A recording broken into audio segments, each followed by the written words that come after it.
পদ্মা বাংলাদেশের দীর্ঘতম নদী। তবে নদীমাতৃক বাংলাদেশে পদ্মা শুধু একটি নদীর মধ্যেই সীমাবদ্ধ নয়। বাংলা সাহিত্যে এর চর্চা হয়েছে কালে কালে নানাভাবে। আমরা যদি লক্ষ্য করি, মানিক বন্দ্যোপাধ্যায়ের পদ্মা নদীর মাঝি কিংবা আমাদের আজকের পাঠ্য যে বিষয় ফররুখ আহমেদের পদ্মা কবিতা, এই ধরনের জায়গাগুলোতে আমরা কিন্তু পদ্মাকে পেয়েছি নানা রূপে।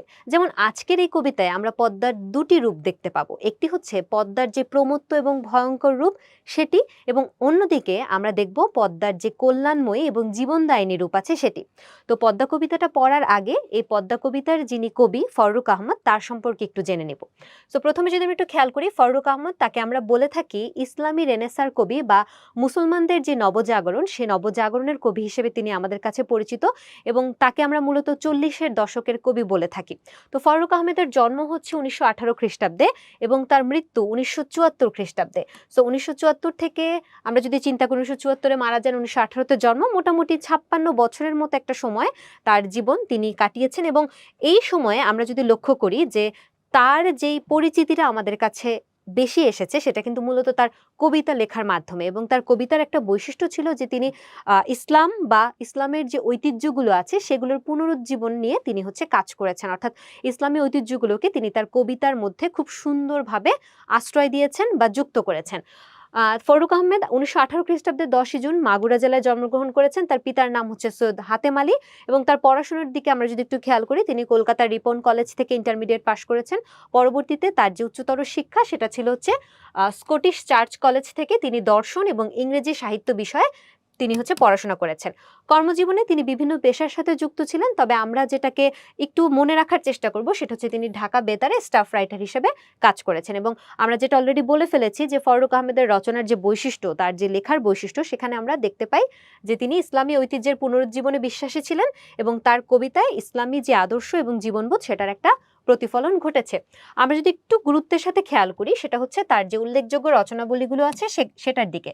তার প্রথম যে কাব্যগ্রন্থ সাত সাগরের মাঝি, যেটা 1944 খ্রিস্টাব্দে প্রকাশিত হয়, এই কাব্যগ্রন্থটা দিয়ে মূলত কিন্তু তার যে কবি সত্তা এবং তার যে কবিতার যে বৈশিষ্ট্য সেটা কিন্তু আমাদের কাছে আরো খুব ভালোভাবে প্রকটিত হয় বা উপস্থাপিত হয়। এরপর একে একে এই সাত সাগরের মাঝির পর একে একে তার বিভিন্ন কাব্যগ্রন্থ প্রকাশিত হয়। আমরা দেখতে পাই যে তার কাব্য, নাট্য, কাহিনী কাব্য এগুলো প্রকাশিত হয়েছে। তো তার অন্যতম আরেকটা কাব্যগ্রন্থের নাম দেখো বলা আছে সিরাজাম মুনিরা।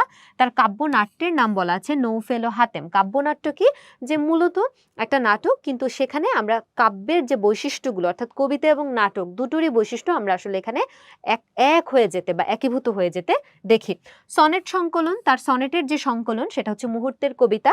এবং সনেট আমরা নিশ্চয়ই সবাই বুঝি টুকটাক, যে সনেট হচ্ছে মূলত একটা চতুর্দশপদী কবিতা, যেখানে সাধারণত 14টা লাইনে একটা ভাবের একটা ব্যাখ্যা দেওয়া থাকে। এবং আমরা একটু যদি খেয়াল করি, আমাদের আজকের যেই কবিতাটা আমরা পড়তে যাচ্ছি পদ্মা কবিতা, এটাও কিন্তু একটা সনেট, এখানেও কিন্তু 14টা লাইন আছে। তবে সচরাচর সনেটগুলোর থেকে কিছুটা ব্যতিক্রমী আমরা এখানে সনেটের ব্যবহার দেখব। যেমন আমরা এর আগে যখন কপোতাক্ষ নদ পড়েছি, তখন সেখানে আমরা দেখেছি যে আমাদের ওই কপোতাক্ষ নদের যেই মাত্রাগুলো ছিল, সেখানে আমরা প্রত্যেকটা লাইনে 14টা মাত্রা পাই। কিন্তু সেই জায়গা থেকে পদ্মা কবিতাটা কিছুটা ব্যতিক্রম, আমরা এটা কবিতা পড়তে গিয়ে দেখব। তাহলে তার সনেট সংকলন হচ্ছে মুহূর্তের কবিতা। তারপর তার একটা কাহিনী কাব্য আছে হাতেম তাই। এছাড়া তিনি ছোটদের জন্য বেশ কিছু ছড়া কবিতা লিখেছেন। এবং আমরা যেমনটা বলছিলাম যে তিনি 40-এর দশকের কবি হিসেবে আমাদের কাছে পরিচিত। 40-এর দশকের যেই অন্যান্য কবিরা ছিলেন শক্তিমান, তাদের মধ্যে ফররুখ আহমেদ অন্যতম। এবং সাহিত্যকৃতির জন্য তিনি বাংলা একাডেমি পুরস্কার পেয়েছেন, ইউনেস্কো পুরস্কার পেয়েছেন, এবং মরণোত্তর 21শে পদকে ভূষিত হয়েছেন। 1974 খ্রিস্টাব্দের 19 অক্টোবর তিনি ঢাকায় মৃত্যুবরণ করেছেন, অর্থাৎ তিনি 56 বছরের মতো বেঁচে ছিলেন। এটা আমরা মোটামুটি তার সম্পর্কে জানলাম।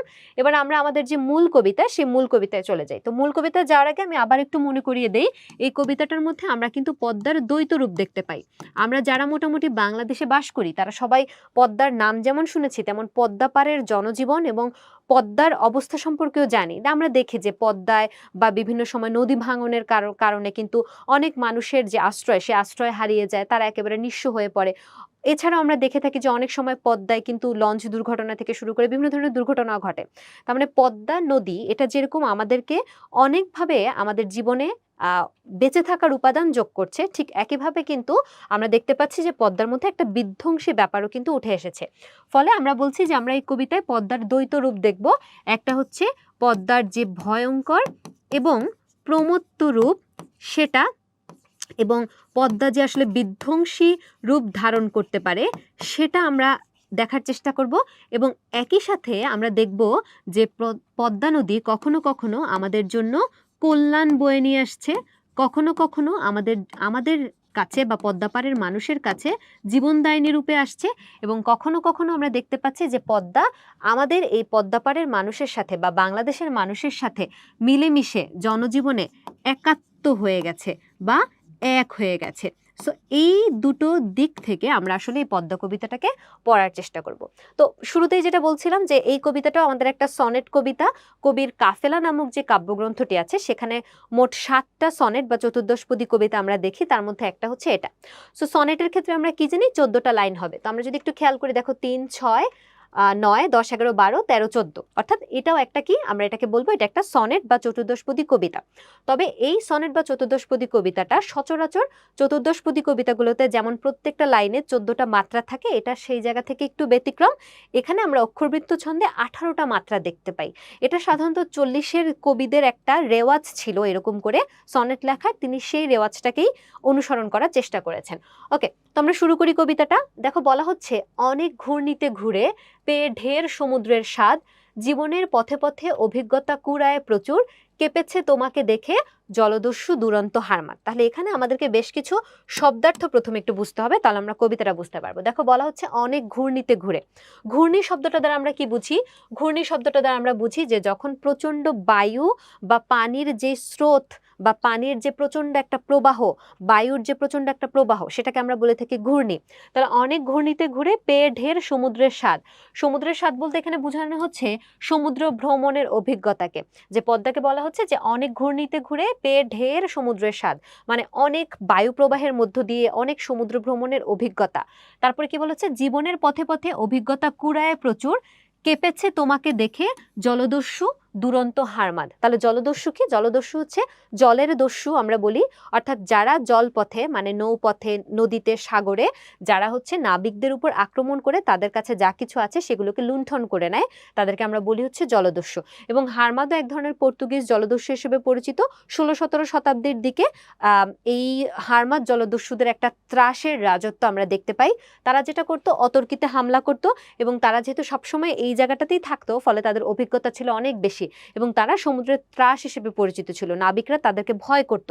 তো এখানে বলা হচ্ছে যে পদ্মা নদীর যেই তরঙ্গ বা পদ্মা নদীর যে বায়ু প্রবাহ, এই প্রচন্ড বায়ু প্রবাহ বা পদ্মা নদীর যে বিধ্বংসী রূপ, ভয়ঙ্কর রূপ, প্রমত্ত রূপ, এই প্রমত্ত রূপ দেখে যেন জলদস্যু বা দুরন্ত হারমাদ, যাদেরকে নাবিকরা ভয় পেত, যে নাবিকরা নাবিকদের ভয় পাওয়ার যে কারণ ছিল জলদস্যু বা হারমাদ, সেই দুরন্ত হারমাদরা পর্যন্ত পদ্মার যে বিধ্বংসী রূপ, পদ্মার যে প্রমত্ত রূপ, সেই রূপ দেখে ভয় পেত এবং তাদের কাছে নত হয়ে থাকতো। তাহলে প্রথম যে 3টা লাইন, সেই 3টা লাইনে আমরা দেখতে পাচ্ছি পদ্মার একটা প্রমত্ত রূপ, আমরা দেখতে পাচ্ছি পদ্মা অনেক বায়ু প্রবাহ বা অনেক পথ, অনেক সমুদ্রের অভিজ্ঞতা অর্জন করে তারা কি করছে, ঘুরে বেড়াচ্ছে, জীবনের অনেক অভিজ্ঞতা অর্জন করছে। কিন্তু এই পদ্মাকে দেখে আমাদের যে জলদস্যু বা দুরন্ত হারমাদ আছে, যারা নাবিকদের ত্রাস, তারা পর্যন্ত পদ্মাকে দেখে ভয় পাচ্ছে। তাহলে এখানে পদ্মার যে প্রমত্ত রূপ বা ভয়ঙ্কর রূপ, সেটা আমরা দেখতে পাচ্ছি। তারপরে যদি চলে যাই, দেখো বলা হচ্ছে, তোমার তরঙ্গ ভঙ্গে বর্ণতার হয়েছে পাণ্ডুর। তরঙ্গ ভঙ্গ মানে কি? এই যে ঢেউ যেগুলো, হ্যাঁ, ঢেউয়ের যে স্রোত বা গতি প্রবাহ, তো পদ্মার যে ঢেউ, সেই ঢেউ দেখে বর্ণতার হয়েছে পাণ্ডুর। বর্ণ মানে হচ্ছে রং, তার মানে এখানে কাকে বোঝানো হচ্ছে? এই জলদস্যুদেরকে বোঝানো হচ্ছে যে পদ্মার যে ভয়াল স্রোত, যেই ভয়ঙ্কর স্রোত, এই স্রোত দেখে এই ভয়ঙ্কর জলদস্যুগুলো পর্যন্ত তাদের যে মুখ, সে মুখের রং, মুখের বর্ণ ফ্যাকাশে হয়ে গিয়েছে। পাণ্ডুর মানে হচ্ছে ফ্যাকাশে। তাহলে এই যাদেরকে দেখে নাবিকরা ভয় পাচ্ছে, তারা আবার পদ্মার স্রোত দেখে ভয় পাচ্ছে। তাহলে এখানে পদ্মা অবশ্যই একটা ভয়ঙ্কর রূপে এসেছে। তারপর বলা হচ্ছে, সংগ্রামী মানুষ তবু 2 তীরে চালায় লাঙল, কঠিন শ্রমের ফল শস্য দানা পেয়েছে প্রচুর। তার মানে প্রথম যে 4টা লাইন আমরা দেখলাম, সেখানে আমরা দেখলাম যে পদ্মার একটা ভয়ঙ্কর বা প্রমত্ত রূপ কবি আমাদেরকে দেখাচ্ছেন। তার পরবর্তীতেই কবি বলছেন যে যদিও পদ্মাকে দেখে মানুষ ভয় পাচ্ছে, জলদস্যুরা ভয় পাচ্ছে, পদ্মার তরঙ্গভঙ্গ প্রচন্ড প্রমত্ত, কিন্তু এই পদ্মার তীরেই যারা সংগ্রামী মানুষ, অর্থাৎ আমাদের যারা কৃষিজীবী মানুষ, যারা সংগ্রাম করে বেঁচে আছে, যারা জানে যে আজকে যে কোনো মুহূর্তে আমি যে পদ্মা পাড়ে বাস করতেছি, যে কোনো মুহূর্তে আমার কি হতে পারে, আমার যে জমি জমা ফসল আছে সেগুলো ডুবে যেতে পারে, কিন্তু তারা কিন্তু সংগ্রাম করে টিকে থাকে। ফলে সংগ্রামী মানুষরা কি করছে, পদ্মা নদীর যে দুই পাড়, সে দুই পাড়ে তারা কি লাঙল চালাচ্ছে মানে কৃষি কাজ করছে। কেন কৃষি কাজ করছে? আমরা জানি যে নদী তীরবর্তী যে অঞ্চলগুলো সেগুলোতে কিন্তু পলিমাটি জমে জমে ওই অঞ্চলগুলোর যে জমি সেগুলো কিন্তু উর্বর হয়, ফলে ওখানে ফসল ফলালে কিন্তু ফসল ভালো হয়। ফলে দেখা যাচ্ছে সংগ্রামী মানুষরা এই নদীর দুই তীরে কি করছে, লাঙল চালাচ্ছে, অর্থাৎ কৃষি কাজ করছে। কঠিন শ্রমের ফল শস্যদানা পেয়েছে প্রচুর। অর্থাৎ পদ্মা যেরকম ভয়ঙ্কর, ঠিক একই রকম কেউ যদি পদ্মার তীরে সংগ্রাম করে বা পরিশ্রম করে তাহলে পদ্মা তাকে উপকৃত করে। কিভাবে উপকৃত করে? তাদের এই কঠিন পরিশ্রমের বিনিময়ে পদ্মা তাদেরকে প্রচুর পরিমাণে ফসল শস্য এগুলো দিয়েছে। তাহলে এখানে আমরা পদ্মার যে একটা উপকারী রূপ, সেই উপকারী রূপটা বা উপকারী দিকটা দেখতে পাচ্ছি। এরপরে চলে যাই, দেখো বলা হচ্ছে উর্বর তোমার চরে ফলায়েছে পর্যাপ্ত ফসল। তাহলে ওই যে আমরা যেটা বলছিলাম যে পলিমাটি জমে পদ্মার যে তীরবর্তী অঞ্চলগুলো বা চরাঞ্চলগুলো সেগুলো কিন্তু উর্বর হয়ে ওঠে। অর্থাৎ উর্বর বলতে আমরা বুঝি যে যেই জমিতে আসলে কৃষিকাজ করা বা ফসল ফলানো সহজ এবং ভালো ফসল ফলে। সো উর্বর তোমার চরে ফলাইছে পর্যাপ্ত ফসল। তাহলে সংগ্রামী মানুষরা বা কৃষিজীবী মানুষরা পদ্মার তীরে তারা কৃষিকাজ করেছে এবং সেখান থেকে তারা ভালো অ্যামাউন্টের বা বেশ ভালো পরিমাণের ফসল উৎপাদন করতে সক্ষম হয়েছে। অর্থাৎ পদ্মা কিন্তু তাদের যে জীবনের উপাদান বা অনুষঙ্গ, তাদের যে অন্নের সংস্থান, সে অন্নের সংস্থান করেছে। জীবন মৃত্যুর দ্বন্দ্বে নিঃসংশয় নির্ভীক জওয়ান। জওয়ান বলতে আমরা এখানে যুবককে বুঝাচ্ছি। নির্ভীক মানে ভয়হীন, নিঃসংশয় মানে যাদের কোনো ধরনের সংশয় নাই, সন্দেহ নাই। তাহলে এখানে বলা হচ্ছে যে যেই মানুষগুলো খুব সাহসী, যারা জীবন মৃত্যু নিয়ে দ্বিধা দ্বন্দ্বিত অবস্থায় নেই, যারা কোনো ধরনের ভয় নাই, এই ধরনের মানুষগুলো যখন পদ্মার তীরে বা পদ্মাকে কেন্দ্র করে তাদের যে পরিশ্রম, সে পরিশ্রমটা চালিয়ে যায়, তাদেরকে পদ্মা কি করে, পুরস্কৃত করে বা উপকৃত করে। কিভাবে উপকৃত করে? সবুজের সমারোহে জীবনের পেয়েছে সম্বল। সম্বল মানে যে পদ্মা কি করছে, তাদেরকে ফসল দ্বারা, শস্য দ্বারা তাদেরকে অন্নের সংস্থান করে দিচ্ছে। কাদেরকে করে দিচ্ছে? যারা নির্ভীক, যারা পদ্মাকে দেখে ভয় পাচ্ছে না। জলদস্যুরা আমরা কি দেখছি, হারমাত কি দেখছি, ভয় পাচ্ছে। কিন্তু নির্ভীক জওয়ান, যারা সংগ্রামী, যারা কঠোর পরিশ্রমী কৃষিজীবী সম্প্রদায় আছে, তারা কিন্তু পদ্মাকে দেখে ভয় পায় না এবং তারা জীবন মৃত্যু নিয়ে তারা কিন্তু চিন্তা করে না। ওকে, এরপর বলা হচ্ছে বর্ষায় তোমার স্রোতে গেছে ভেসে সাজানো বাগান। তার মানে আমরা এতক্ষণ যেরকম পদ্মার উপকারী দিকটা দেখতে পেলাম, পদ্মার কল্যাণময় রূপটা দেখতে পেলাম, আমরা এরপরে দেখতে পাচ্ছি যে পদ্মা এই কল্যাণের পাশাপাশি অনেক সময় যে এই পদ্মা তীরবর্তী অঞ্চলের মানুষদের ক্ষতি সাধন করে, তাদের জীবন জীবিকা যে ধ্বংস করে দেয়, সেটার একটা রূপ আমরা এখন দেখব। দেখো বলা হচ্ছে বর্ষায়, অর্থাৎ প্রচন্ড যখন বৃষ্টি হয় তখন আমরা কি জানি যে নদীর পানি বেড়ে যায়। তো নদীর পানি বেড়ে গিয়ে দেখা যাচ্ছে যে বর্ষার যে স্রোত, সেই স্রোতে সাজানো বাগান ভেসে গেছে। সাজানো বাগান ভেসে যাওয়া, তারপর বলা হচ্ছে অসংখ্য জীবন আর জীবনের অজস্র সম্ভার। এর মানে বোঝানো হচ্ছে যে আমরা বা যারা পদ্মা তীরে থাকছি, তাদের যে জীবনের যে অনুষঙ্গগুলো বা তাদের যে সাজানো ঘর বাড়ি, তাদের যে সাজানো সংসার, সেটা যখন নদীগর্ভে বিলীন হয়ে গেছে, তাহলে সে কি হয়েছে, নিঃস্ব হয়েছে। ফলে এখানে আমরা দেখতে পাচ্ছি যে পদ্মা কিভাবে আসলে মানুষের জীবনকে নিঃস্ব করে দিচ্ছে বা একদম ধূলিসাৎ করে দিচ্ছে, সেটা আমরা দেখতে পাচ্ছি। এরপরে বলা হচ্ছে হে নদী, মানে পদ্মাকে সম্বোধন করা হচ্ছে, জেগেছে তবু পরিপূর্ণ আহ্বান। তার মানে যদিও পদ্মা মানুষের জীবনকে নিঃস্ব করে দিচ্ছে, যদিও পদ্মাকে দেখে মানুষ ভয় পাচ্ছে, কিন্তু পদ্মার তো কল্যাণময় রূপ আছে।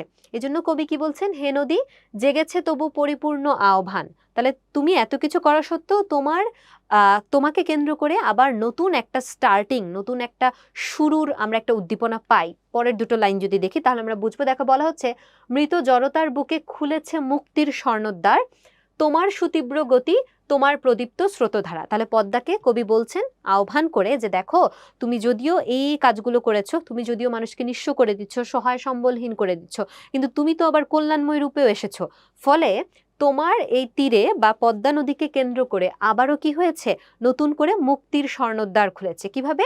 যে আমরা যদি দেখি যে যখন আমার জীবনে যা কিছু আছে সব কিছু ধ্বংস হয়ে যাবে, আমি যখন নিঃস্ব হয়ে যাব, তখন খুব স্বাভাবিকভাবেই আমি কিন্তু স্তব্ধ হয়ে যাব বা আমার মধ্যে একটা জড় অবস্থার সৃষ্টি হবে। তো বলা হচ্ছে যে পদ্মার যে গতিশীলতা, পদ্মা তার গতি দ্বারা এই যে সমাজ বা জনজীবন, সেই জনজীবনের জড়তাকে দূর করে। কিভাবে দূর করে? তার গতি দ্বারা সে হচ্ছে আমাদের জীবনকে গতিময় করে গড়ে তোলে এবং মুক্তির যে দ্বার সে দ্বারটাকে উন্মোচন করে দেয়, অর্থাৎ নতুন করে আমাদেরকে বেঁচে থাকার যে অনুষঙ্গ বা উপাদান বা অনুপ্রেরণা সেটা হচ্ছে দেয়। তোমার সুতীব্র গতি, তাহলে এই যে পদ্মার গতি দ্বারা বা পদ্মার স্রোত দ্বারা আমরাও কি হই, অনুপ্রাণিত হই, এবং এই যে পদ্মার যে প্রদীপ্ত স্রোতধারা সেটা আমাদেরকে নতুনভাবে আবার সবকিছু শুরু করার বা নতুনভাবে আমাদের এই পদ্মার মাধ্যমে আমাদের জীবনকে বাঁচিয়ে রাখার যে উপাদান সেগুলো আমাদেরকে হচ্ছে দেয়।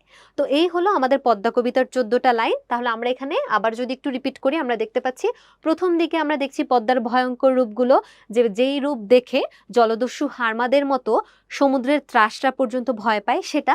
তার পরবর্তীতে আমরা দেখতে পাচ্ছি যে এই পদ্মার এই ভয়ঙ্কর রূপ থাকা সত্ত্বেও আমাদের যারা কৃষিজীবী সম্প্রদায়, সংগ্রামী মানুষ যারা কঠোর পরিশ্রম করে পদ্মা তীরে লাঙল চালিয়েছে, তাদেরকে পদ্মা কি করেছে, পুরস্কৃত করেছে।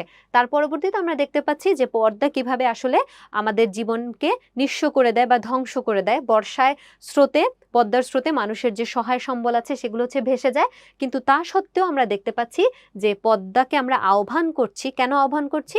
কারণ এই পদ্মার মধ্য দিয়ে আমরা কিন্তু একটা জীবনদায়িনী রূপ দেখতে পাই, যে পদ্মা আমাদেরকে আবার নতুন করে বাঁচতে শেখায় এবং নতুন করে আমাদেরকে অনুষঙ্গ দিয়ে তার যে গতি আছে, তার যে স্রোতধারা আছে, সেই স্রোতধারা দ্বারা আমাদের যে জড়তা, সে জড়তাটাকে দূরীভূত করে। তাহলে আমাদের যদি হচ্ছে পদ্মা কবিতা থেকে কোনো ধরনের সৃজনশীল আসে, সেক্ষেত্রেও কিন্তু আমাদের এই দ্বৈত রূপের ব্যাপারটা মাথায় রাখতে হবে, যে আমরা কিন্তু আসলে পদ্মার শুধু যে নেতিবাচক দিকই দেখেছি ব্যাপারটা এমন না, এখানে কিন্তু পদ্মার ইতিবাচক দিক বা পদ্মার যে কল্যাণের দিক, পদ্মার যে জীবনদায়িনী দিক আছে, এবং পদ্মা যে আসলে আমাদের এই বাংলাদেশের জনজীবনের সাথে একাত্ম হয়ে আছে, পদ্মা পাড়ের মানুষরা যে পদ্মার উপর নির্ভরশীল, পদ্মার সমস্যা বা পদ্মার ধ্বংসাত্মক রূপ থাকা সত্ত্বেও তাদের জীবন ও জীবিকার জন্য যে তারা পদ্মার উপর নির্ভরশীল এবং তাদের জীবনের সাথে যে পদ্মা একাত্ম হয়ে আছে, এটা যদি আমরা মাথায় রাখতে পারি তাহলে আশা করি আমরা সৃজনশীলগুলো উত্তর করতে পারবো। ওকে, এখন আমরা একটু খেয়াল করব যে আমাদের এই যে 14টা লাইন আছে, এই 14টা লাইনের ক্ষেত্রে বা সনেটগুলোর ক্ষেত্রে আমরা কিন্তু কবিতার মিল বিন্যাস বলে একটা জিনিস পাই। যেমন এখানে বলা হচ্ছে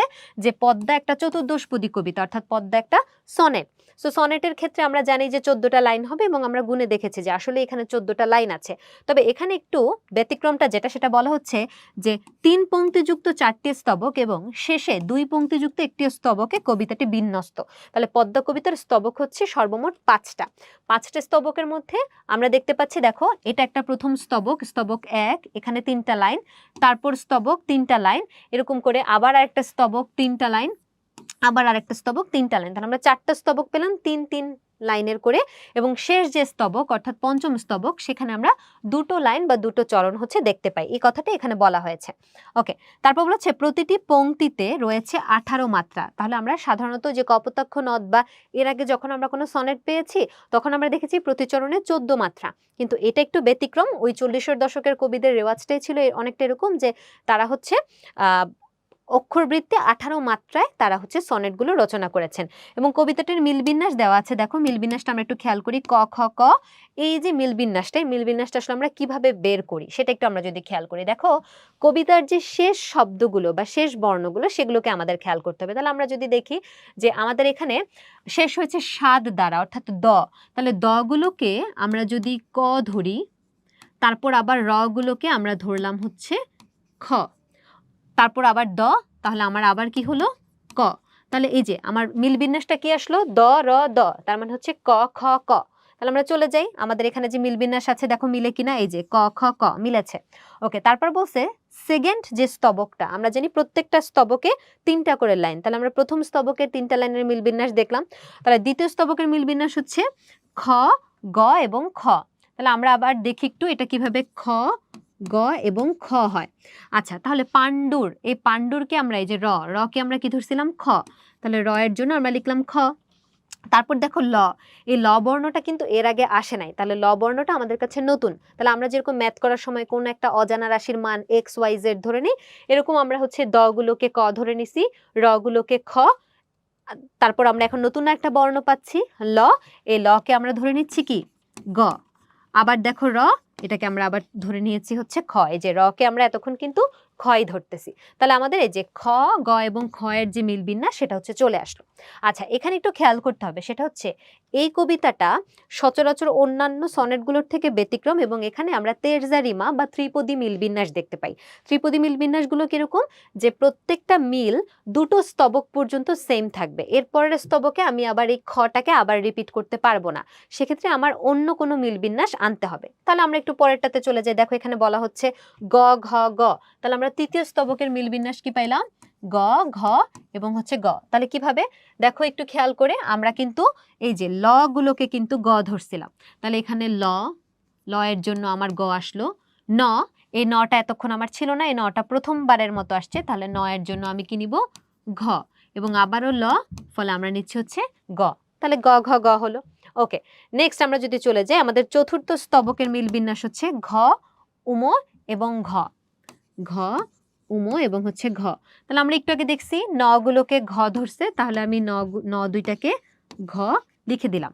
এখন খেয়াল করো, এই যে র শেষ হয়েছে, শেষ বর্ণটা কি, র, তাহলে সেই রটাকে আমরা এতক্ষণ কি লিখে আসছি, র কে আমরা এতক্ষণ লিখছি হচ্ছে খ, তাহলে এখানে র কে আমাদের কি লেখার কথা ছিল, খ লেখার কথা ছিল, কিন্তু আমরা খ লিখতে পারছি না, আমরা এটাকে লিখতেছি হচ্ছে উম। এটার কারণ কি, ওই যে একটাকে বললাম তেরজা রিমা বা ত্রিপদী মিল বিন্যাস, সেখানে আমরা দুটো স্তবক পর্যন্ত একই জিনিস মেনটেন করতে পারবো। দুটো স্তবকে যখন বসে গিয়েছে খ, দেখো এই স্তবকেও কিন্তু খ বসছে, এই স্তবকেও খ বসছে, এরপরে আমরা কিন্তু আর খ কে ব্যবহার করতে পারবো না, তাহলে এই রটাকে আমাদের নতুন একটা নাম দিতে হবে। নতুন নামটা আমরা দিয়েছি হচ্ছে উম। ওকে, তারপরে দেখো শেষ দুটো স্তবকের মিল বিন্যাস বলা আছে উম উম। কিভাবে উম উম হলো, এই যে দেখো র, র, আমরা কিন্তু এখন র কে নতুন করে কি ধরা শুরু করছি, ও ধরা শুরু করছি।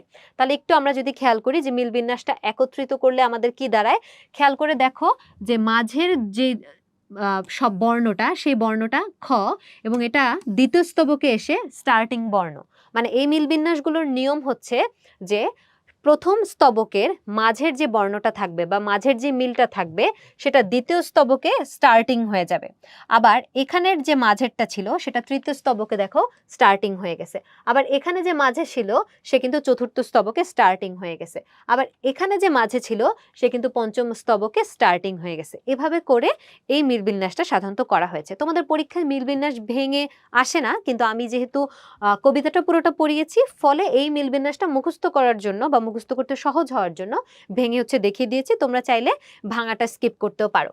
ওকে, তারপরে দেখো বলা হচ্ছে উৎসের, কবিতাটার উৎসের দিকে যদি আমরা তাকাই, ফারুক আহমেদের পদ্মা কবিতাটি নেওয়া হয়েছে কাফেলা কাব্যগ্রন্থ থেকে, যেটা 1980 সালে প্রকাশিত হয় এবং 40-এর দশকে এটা রচনা করা হয়েছিল, 1943-এর দিকে লেখা হয়েছে, সংকলিত হয়েছে 1980, মানে প্রকাশিত হয়েছে 1980 সালে। এবং এই কাব্যটি মূলত আমরা দেখছি যে 60টি সনেট বা 60টি চতুর্দশপদী কবিতার সমন্বয়ে রচিত, এবং এখানে আমরা দেখতে পাচ্ছি যে আমাদের যে পাঠ্য কবিতা সেটা এই কাব্যের 5 সংখ্যক সনেট। দেশের সর্ববৃহৎ নদী পদ্মা কখনো যে ধ্বংসাত্মক রূপে আসে এবং কখনো যে কল্যাণময় রূপে আসে সেটা এখানে দেখানো হয়েছে, যেটা আমরা অলরেডি বলছি।